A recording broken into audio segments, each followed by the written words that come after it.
guys, it's me. I'm gonna get so high and talk about the most fucked up shit. You guys is just gonna be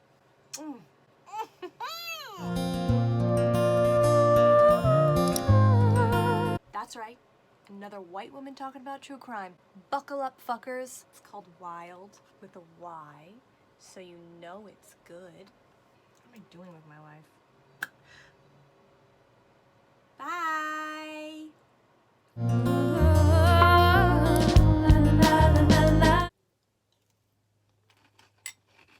I'm 27 years old and I'm filming in a closet.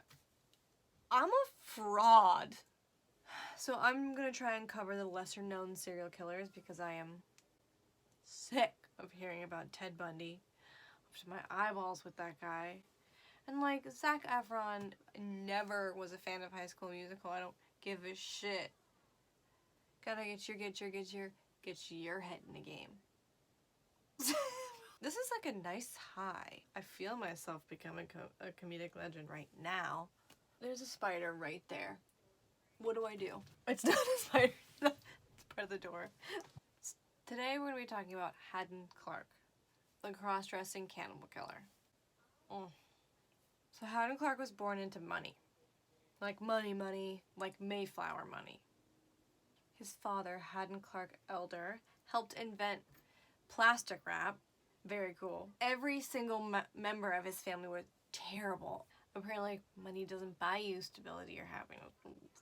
Whatever. His older brother, Bradfield Clark, these names are the worst, was having an affair with a married woman. He starts biting her boob. She goes, "Hey dude, please stop. I don't want any evidence because I'm married." And he is like, "That's not nice," and bites harder, so she slaps him and he knocks her out, strangles her to death, dismembers her body, and then he eats one of her boobs. So, and his younger brother was like a physically abusive pedophile. And those are just our supporting players, people. We haven't even gotten to Hadden yet. This is good content? This is good content.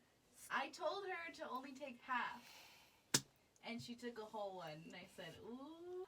Both of his parents were violent alcoholics and would abuse their kids, all of them, but Hadden got the weirdest of the abuse.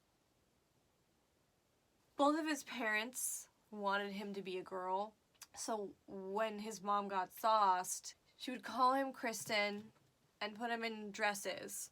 But this is a common theme in serial killers, actually. Well, fairly, Henry Lee Lucas and his partner, Ottis Toole, and actually Charles Manson's uncle sent him to school in a dress because he told him he thought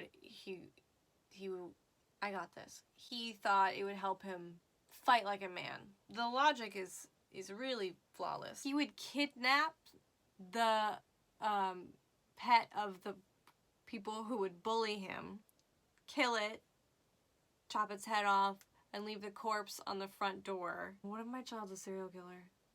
Who didn't have that weird kid in Hebrew school who dismembered your dogs? You didn't go to Temple Beth Shalom. It's so fun to go through tomorrow. Oh. There's something called the McDonald Triad. Animal abuse, arson, and bedwetting. 2 or more of these, then it might indicate some future aggression. I'm a genius. So actually, he went to a very prestigious culinary school. Le Cordon Bleu stuff. But he could not keep a job down. Apparently you're not supposed to pee in the vat of mashed potatoes. Whatever. Get a life. Grow up. He was like all over the place. And he went to live with his brother. His brother was like, enough, get off. Stop sleeping on my couch. Go away. So Hadden got mad.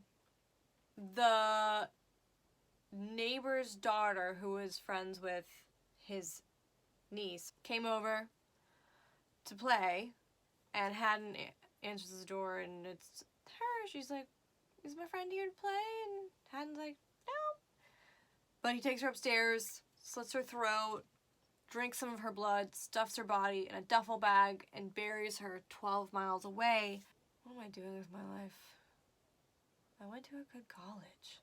Why do I like this? Funny enough, the dad of the little girl later confessed to that murder, and he didn't do it. I don't get it. I don't actually know if if I did my research on that one. But many years later, Hadden and this woman from his church, I believe, Penny, struck up some type of friendship. Penny had a daughter, Laura. When Laura would come home from Harvard, I think, Hadden would get super pissed at Laura for taking attention away from him. This guy's a real winner. Hadden sneaks in through the back, kills Laura, wraps her in a bedsheet, and carries her away. Then he comes back to the house dressed like Laura. This is not funny. Why am I laughing? And leaves, and so the neighbors think that she just left. What? He left behind a fingerprint on a pillowcase, so they caught him. I think I covered that correctly. That makes sense to me. Perfect. He confessed to so many more murders, though. So he claimed these murders were done by his female alter egos, Kristen Bluefish, or her evil daughter, Nicole. I'm gonna start using that excuse. I'm brilliant. Apparently he would only take the police to the bodies if he was dressed in women's underwear. I'm wearing women's panties right now. Do your thing. What makes you happy? If you want to wear assless chaps, wear assless chaps. If you want to wear a giant dildo on your head, wear a giant dildo on your freaking head. Oh my god, that was so profound. I think that's it. I guess that's what I'm doing. My dog's in here. I'm doing good things.